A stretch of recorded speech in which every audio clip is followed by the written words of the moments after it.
এক কঠিন সময় আসবে, সেটা হচ্ছে হাসরের ময়দান। সেখানে কিন্তু আপনি কাউকে চিনবেন না, একমাত্র চিনবেন আমার প্রিয় নবীজিকে। আপনি কিন্তু আমার প্রিয় নবীজিকে 3 জায়গায় পাবেন।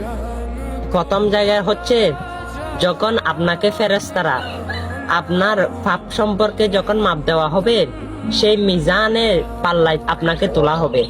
আর আপনি যদি গুনাহগার হন, সেই পাল্লা কিন্তু ভারী হবে। আর ফেরেশতারা আপনাকে ধরে নিয়ে জাহান্নামের দিকে নিয়ে যাইতে থাকবে। তখন আমার প্রিয় নবীজি দেখবে, আপনাকে ডাক দেবে। তখন ফেরেশতাকে জিজ্ঞেস করবে, হে ফেরেশতা, আমার উম্মতকে কোথায় নিচ্ছ? ফেরেশতারা বলবে, ইয়া রাসূলুল্লাহ, তার পাপ কিন্তু বেশি, তাই তাকে জাহান্নামে দিচ্ছি। তখন আমার প্রিয় নবীজি আপনাকে আবার নিয়ে আসলো, এসে মিজানের পাল্লায় তুললো।